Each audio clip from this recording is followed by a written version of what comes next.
My CEO whispered, "You're mine," in front of his wife. What would you do?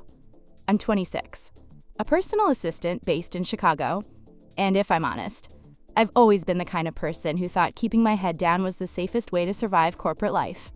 I wasn't rich, I wasn't glamorous, and I certainly wasn't meant for a five-star dinner at the Ritz Paris. Yet there I was, notebook in hand, black dress borrowed from my cousin, trying not to choke on the fact that I was the least expensive thing in the entire ballroom. That should have been my first clue that I was out of my league. Well, that and the sound of crystal glasses clinking while I pretended mineral water was champagne NNTHE man I worked for.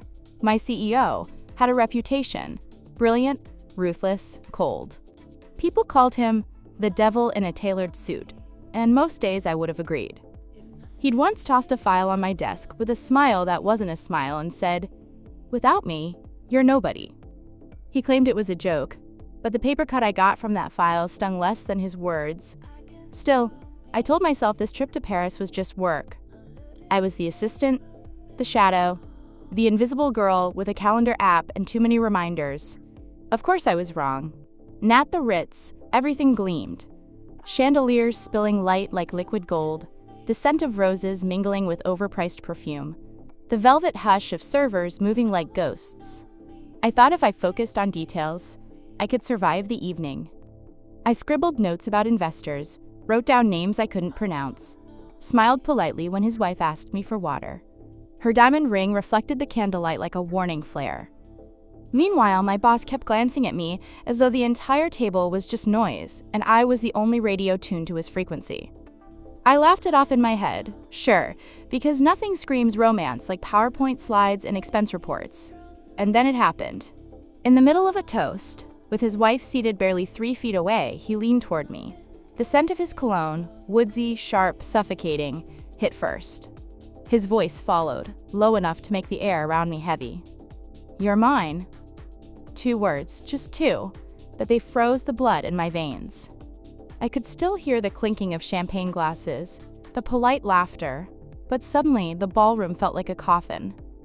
His wife was smiling across the table. Had she heard? Was that smile a mask, or was I imagining everything? I swallowed so hard I thought the sound echoed. My hand shook around the pen, and I scribbled nonsense on the page just to avoid looking up. That's when I remembered another phrase he'd love to throw around during late nights at the office. "I know what's best for you." It always sounded less like guidance and more like a warning, but here, at this table, it felt like a trap. My skin burned with the urge to run, yet my chair might as well have been glued to the floor. I tried to convince myself it was nothing. Maybe I misheard. Maybe it was lost in the noise. But the way his gaze lingered, sharp as a knife, told me I hadn't. And the worst part? Nobody else seemed to notice. The waiters floated, the investors laughed, his wife twirled her ring, and I sat there with a secret pressing against my throat like a scream. If silence is golden, then my silence was quickly becoming a noose. On the flight over, I joked with myself that Paris would be the closest thing I'd get to a honeymoon. Turns out I wasn't wrong, just not in the way I wanted. The irony wasn't lost on me. I was taking notes on market trends while ignoring the fact that my own boss had just claimed ownership of me like I was another asset in his portfolio. And if his wife really had heard, let's just say Page 6 wouldn't need to invent headlines for the next month. NNSO. I sat there, heart hammering louder than the orchestra in the corner, asking myself the only question that mattered. If someone whispers, "You're mine," in front of their spouse, do you stay silent? Or do you risk everything by speaking up? I used to think my life was boring, in that commuter train and takeout dinners kind of way. And honestly, I liked it boring. I had my 1-bedroom apartment in Chicago, my routine coffee from Starbucks, where the barista never spelled my name right, and a Netflix queue that made me feel like I had control over something. Work was predictable too. Calendar invites, calls across time zones, the occasional passive-aggressive urgent email that wasn't actually urgent. That predictability was my safety blanket, until Paris tore it away like a magician's trick gone wrong. NNTHE irony? I thought the trip would be a highlight. A free ticket to Paris, a suite at the Ritz, meals I couldn't afford on my own. For a girl whose vacations usually involved budget flights to see family in Ohio, this felt like winning the corporate lottery. At first, I told myself to enjoy the little luxuries. The fresh croissants that smelled like heaven each morning, The hotel sheets so smooth they felt illegal. Even the sound of the Seine outside my window at night. I convinced myself this was my golden period.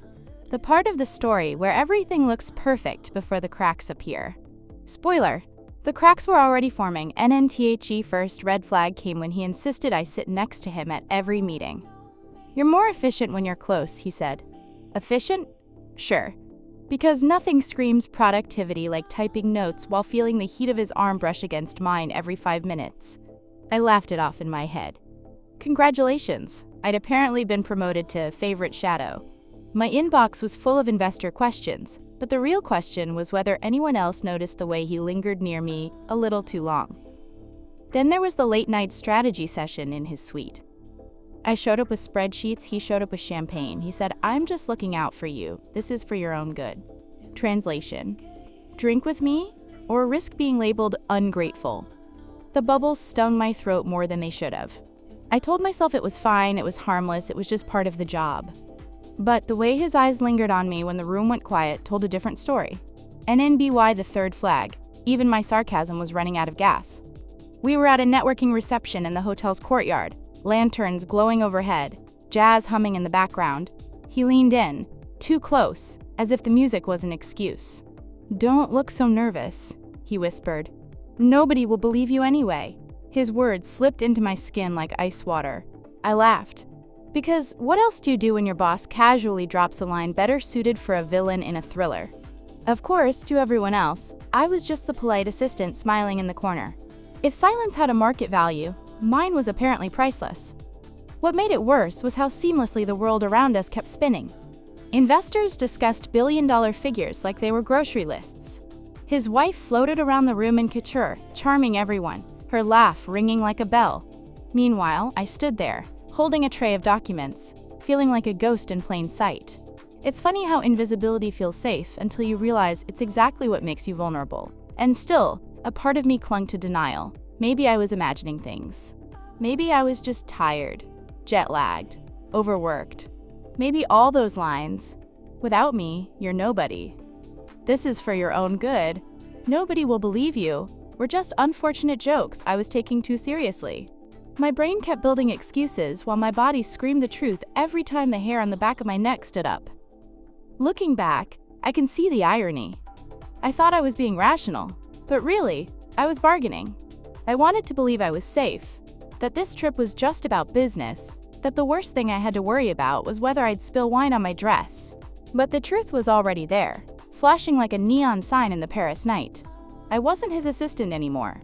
I was his possession, or at least, that's how he saw it. NNTHE hardest part? Realizing I'd let it slide this far. Every laugh, every shrug, every "it's fine" was fuel for his fire. By pretending not to see the red flags, I'd basically painted them beige. And now, sitting at that table, with his wife's diamond ring catching the candlelight and his words burning into my ear, I wondered if it was too late to claw my way back to boring. Because boring suddenly sounded like paradise. Escalation has a way of sneaking up on you. At first, it's a slow drip, barely noticeable, easy to rationalize. Then suddenly you're drowning, and everyone else pretends the water isn't rising. For me, it started with those little accidental touches. Those looks that lasted longer than polite. Those jokes that weren't jokes. By Paris, the water was at my chin, and the first public scene shoved my head under. NNTHE gala dinner was meant to impress investors. Long tables lined with roses, gold-rimmed plates, waiters moving in sync like some silent ballet. I was seated next to him again, of course. My job was to track questions, take notes, whisper reminders. Instead, my entire body was a tuning fork for tension. At one point, he casually rested his hand on my chair, his fingers brushing my shoulder. To anyone else, it looked like nothing. To me, it was a silent brand. I felt the heat crawl up my neck, and all I could think was, great, now I'm blushing in high definition for everyone to see. And then came the first real crack. In the middle of the meal, as his wife chatted with a senator across the table, he leaned in and murmured, "Relax. This is for your own good." His words were coated in champagne, but they carried the weight of a leash. I clenched my fork until my knuckles ached. Across the table, someone laughed at a joke I hadn't heard. To me, it sounded like they were laughing at me. NNTHE second escalation came the next morning. We had a meeting with a group of investors from London. I'd barely finished setting out folders when he dropped a comment loud enough for half the room to hear. She's too sensitive sometimes, but she'll learn. The room chuckled politely, the way people do when the boss makes a joke they don't understand. I wanted to crawl under the table. Instead, I smiled like it was funny, scribbled notes, and tried to ignore the burn in my throat. Sarcasm bubbled in my head. Congratulations, I'd just been promoted to the punchline. In BUT, the third escalation, the breaking point, happened that night at the reception. The Ritz courtyard glowed under fairy lights, champagne flutes clinking like tiny bells. I stood by a marble pillar, pretending to check emails, when he cornered me. His eyes glittered, sharp under the lantern glow. "Nobody will believe you," he said, voice low enough to vanish under the music. 4 words, like a curse. My stomach dropped so hard I thought I'd fall straight through the stone floor. And yet, when a photographer passed by, he smiled at me like we were a polished power duo. Click. Flash. Proof of nothing and everything all at once. Here's the thing about public humiliation. It doesn't always look like humiliation to the crowd. Sometimes it looks like a charming joke, a candid photo, a harmless comment. But inside, it's a tidal wave, smashing against the walls you've built to stay afloat. And each time, you wonder if maybe you're crazy for feeling crushed when everyone else is clapping. NNTHAT night. Back in my room, I stared at my reflection in the hotel mirror. Same black dress, same borrowed heels, same smudged mascara. But the girl looking back at me wasn't the same. She looked like a ghost of herself, half real, half erased. I remembered his earlier line, "Without me, you're nobody." For the first time, I realized he meant it literally. To him, I was just a shadow he could bend, reshape, claim. And I crawled into bed, the scent of roses from the dinner still clinging to my hair. The silence of the room was deafening. I checked my phone. No messages, no missed calls, just the blinking cursor of a chat window that hadn't moved in weeks. Funny how the people closest to you never know the storms you're standing in. I almost texted my best friend back home, but what would I even write? "Hey, Paris is great, my boss just branded me like company property." Not exactly postcard material. NNTHE weight of it all pressed down on me, and for the first time, I felt the spark of fear ignite into something else, anger. Because if I kept laughing off these jokes, if I kept smiling at these public humiliations, I wasn't just surviving, I was complicit. And that realization sat in my chest like a stone. I lay awake under the Ritz sheets, staring at the ceiling's ornate molding, asking myself a question I wasn't ready to answer. How many more public scenes would I survive before I disappeared completely? They say clarity comes like lightning, sudden, blinding, impossible to ignore. For me, it came in the quietest way, a folded slip of paper tucked into my notebook. I found it the morning after the reception when I opened my notes from the previous night. There it was in his handwriting, pressed between lines of bullet points and names. "No one will believe you." It shouldn't have surprised me. He'd said it to my face already. But seeing it written down was different. Words on a page have weight. They stare back at you, undeniable, like a bruise you can't cover. My hands trembled as I touched the ink, the paper warm from my palm. For a moment, I considered ripping it up, flushing it down the marble sink in my room. But I didn't. Instead, I slid it into the pocket of my blazer. Proof NNTHAT was the moment the fog lifted. Up until then, I'd convinced myself this was about misunderstandings, poor timing, cultural misreads. But ink doesn't lie. He'd put it in writing, whether out of arrogance or as some twisted trophy. And in that instant, I realized I wasn't imagining the danger. I was documenting it. Later that day, during a break between panels, I caught my reflection in the black glass of my laptop screen. My face looked pale, my eyes hollowed, but sharper somehow. For the first time, I didn't see a victim. I saw someone collecting evidence, someone who could fight back. The screen flickered with incoming emails, but all I noticed was the quiet determination in my own gaze. NNOF course. Even clarity comes with fear. When he stopped by my chair, leaning casually against the conference table, his cologne flooding my space again, he whispered another line. "You're too sensitive. No one else has a problem with me." His voice dripped condescension, but I heard something else under it. Desperation, control slipping. That realization almost made me smile. Almost NNTHAT night. I sat at my desk in the Ritz, the city lights of Paris stretching beyond the window, and started gathering everything. screenshots of his messages, calendar invites where he'd scheduled strategy sessions at absurd hours, photos snapped discreetly of him leaning too close, his hand hovering where it shouldn't. I even recorded a voice memo, repeating the phrases he'd used: "Without me, you're nobody. This is for your own good, nobody will believe you." My voice shook, but it was steady enough. For years, I'd been the note-taker, the quiet observer, the one who archived everyone else's words. Now I was archiving his. It felt both terrifying and empowering, like holding a match in a dark room and realizing it could burn down the whole house, or light the way out. I also thought about allies. Quietly, carefully. There was a lawyer back in Chicago who once gave a presentation about workplace harassment. I remembered her saying, "Documentation is power." At the time, I'd rolled my eyes, doodling in the margins of my notebook. Now her words looped in my head like a mantra. Maybe I wasn't alone in this. Maybe I had a way out, and when I closed my laptop, the room felt different. Not safer, never that, but charged. The hum of the air conditioner sounded louder, like static in my ears. The fabric of my blazer felt heavier with that folded note still inside the pocket. My pulse still raced, but beneath it there was something new. Resolve. Funny how the same man who tried to make me invisible had just given me the weapon to make him visible. His arrogance was my evidence. His handwriting was my shield. He thought those words, "No one will believe you," were the end of the story.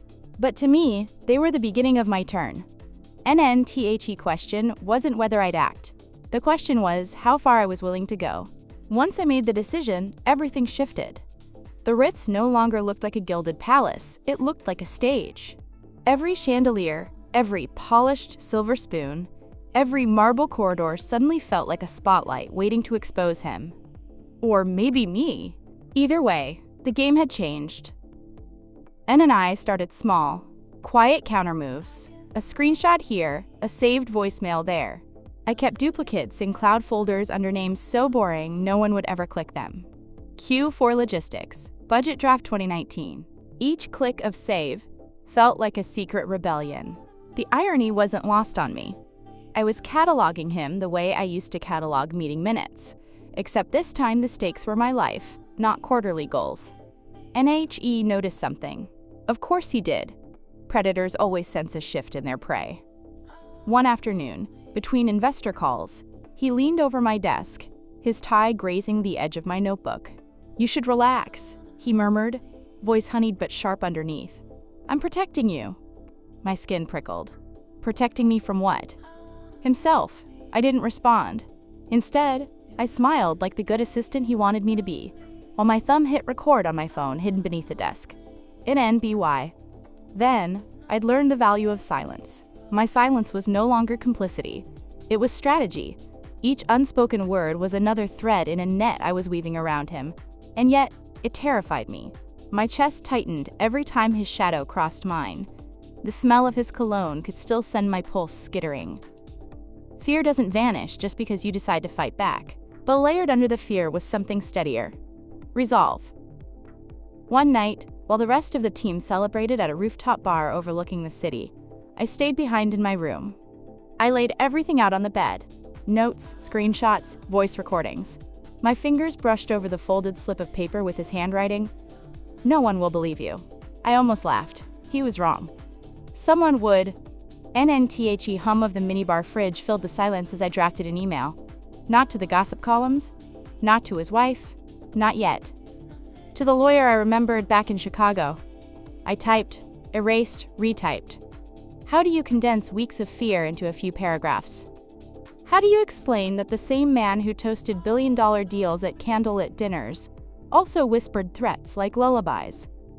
Finally, I attached the files and saved the draft. My finger hovered over send for what felt like hours. I didn't send it that night. Maybe I was still scared. Maybe I wanted one more piece of evidence to nail the coffin shut.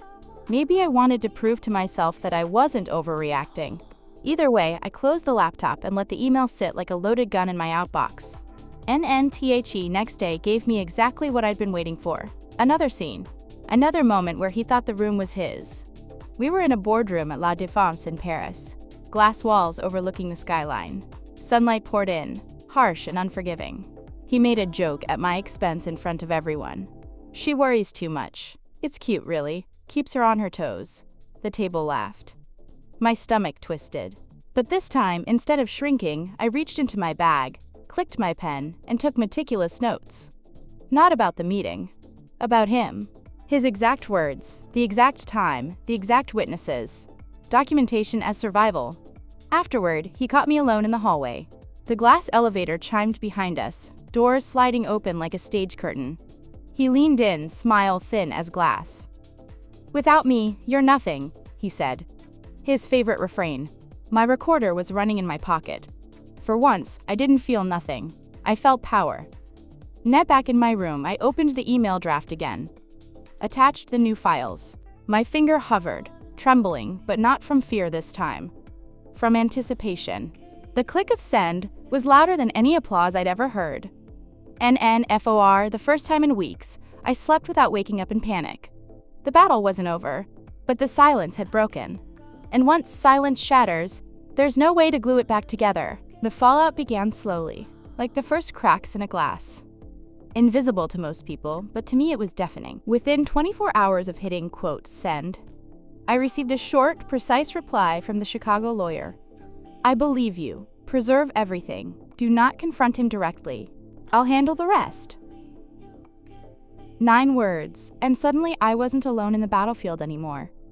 Meanwhile, he acted as though the world was still orbiting around him. Striding into meetings, shaking hands with diplomats, ordering wine like it was water. But I noticed the subtle shifts. He glanced at me more often now, almost suspiciously, like he felt the ground softening beneath his feet. Maybe it was paranoia, or maybe the arrogance that made him write those words, "No one will believe you," was starting to turn against him. NNTHE unraveling moment came in the middle of a panel at the Louvre's conference wing. Imagine this: marble halls, light spilling down ancient stone, the air thick with history. And there he was, holding court, spinning his usual charm. I sat in the corner, typing notes, when my phone buzzed. A new email from the lawyer. "We've opened an internal inquiry. Confidential interviews will begin." My heart slammed so hard it almost drowned out the panelist's voice. I wasn't invisible anymore. NNTHAT night. He tried one last play. We were scheduled to review the next day's agenda in his suite. I arrived to find 2 glasses of whiskey already poured, the smell sharp and suffocating. He smiled like a man rehearsing a script. "Relax. You've been too tense lately. I take care of my own." His words dripped like oil. I almost laughed. Sarcasm spilling up before I could stop it. Right, because nothing says wellness program. Like being cornered by your CEO instead of sitting, I placed my folder on the desk and said nothing. Silence again, but this time not submission. Strategy. His smile flickered, just for a second. Then the mask returned. But I'd seen the slip, and I knew. The man who thrived on control was finally losing it. NNTHE true breaking point came the following morning. We were in a boardroom at the Waldorf Astoria, floor-to-ceiling windows flooding the space with morning light. His phone buzzed once, twice, then again. He excused himself, stepped into the hallway. Through the glass, I saw his jaw tighten. His hand gripped the phone like it might shatter. When he returned, the swagger was thinner, brittle. The rumor spread quickly. An internal review, whispers of misconduct. The very words he thought would never attach to his name were now the only ones people whispered. And just like that, the power dynamic flipped. He still spoke loudly, still gave orders, but people avoided eye contact. Assistants whispered behind hands. One investor, who used to laugh at his every joke, now checked his watch instead. His empire wasn't crumbling in flames, it was eroding in silence, the same silence he once weaponized against me. Later that afternoon, I walked into the conference lounge. His chair, the one he'd always claimed at the head of the table, was empty, just sitting there, leather gleaming under fluorescent lights, like a throne abandoned mid-battle. My chest tightened, not from fear, but from release. The sound of my heels on the marble echoed louder than any applause. NNHE cornered me once more before it all broke. In the dim corridor outside the ballroom, music humming faintly from inside, he hissed through clenched teeth. "You'll regret this. Without me, you're nothing." The words were the same, but they sounded different now. Hollow. desperate, like an actor repeating his lines after the audience has already left. I didn't even respond. The silence I gave him this time wasn't fear, it was dismissal. And in BY evening, he was gone, flown back to the States for urgent personal matters. At least, that's what the official line said. But I knew the truth.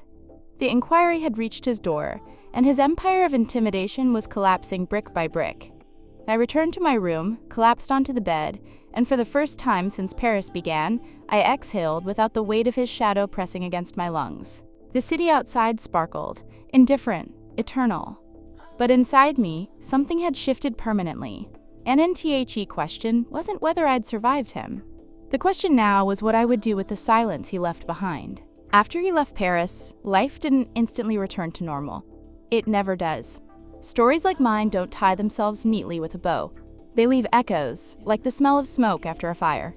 Back in Chicago, I'd wake up some mornings still expecting his name to light up my phone, still bracing for that heavy cologne drifting over my shoulder. Trauma has its own calendar. It doesn't sync with Outlook. NNBUT slowly, things began to shift. His chair at the office stayed empty. Meetings were quieter, less performative, as if the entire team had collectively exhaled for the first time in years. Someone else stepped in as interim CEO, and the contrast was staggering. No cutting remarks disguised as jokes. No whispers meant to cage. Just work. And it was shocking how revolutionary simple professionalism felt. In NOF course, whispers followed me too. Some colleagues eyed me differently, as if wondering whether I'd been complicit, whether I'd asked for it, whether I was exaggerating. That part stung more than I'd like to admit. But each time the doubt pressed in, I'd reach into the folder I kept at home, my archive of proof. Screenshots, notes, recordings, the folded slip of paper with his handwriting, "No one will believe you." Proof that I hadn't imagined it, proof that silence can scream if you know how to amplify it. There were nights I'd sit in my apartment, staring at that paper under the dim kitchen light, and think about all the other assistants, interns, employees who never had the chance to fight back. I wasn't naive. I knew my story wasn't unique. That realization carried its own weight, heavier than the leather of his chair, heavier than the chandeliers at the Ritz. I promised myself I wouldn't let that weight drown me. Instead, I started speaking up, in small ways at first. I joined a local workplace advocacy group. I shared my experience anonymously online, on forums where people whispered their own stories into the digital void, hoping someone would whisper back. And slowly the void whispered back. "I believe you." 3 words, simple but seismic. The exact opposite of his mantra. NNTHE transformation in me wasn't sudden, but it was undeniable. I used to be the girl who thought invisibility was safety, who believed routine was armor. Now, I understood. Silence isn't armor, it's a cage. And stepping out of it, even trembling, even terrified, was the only way to breathe again. And I also learned the power of irony. The same man who thought he owned me, who told me, "Without me, you're nothing," was now the ghost. The rumor was he'd been removed from boards, blacklisted from certain circles, forced into, quote, early retirement. Whether or not all of that was true, one thing was certain. I still had my job. I still had my voice. He had lost both. That irony was sweeter than any champagne at the Ritz. Sometimes I replay that night in my head. The candlelight, the clinking glasses, the diamond on his wife's finger catching the glow. And I wonder if she heard him whisper. Did she know? Did she choose to look away, the same way I had at first? I'll never know. But maybe the story was never about her. Maybe it was always about whether I'd finally stopped looking away. NNTHE epilogue isn't glamorous. It's me, sitting on my balcony in Chicago, drinking cheap coffee that tastes far better than any overpriced champagne. It's the quiet hum of the street below, the sunrise washing the skyline pink.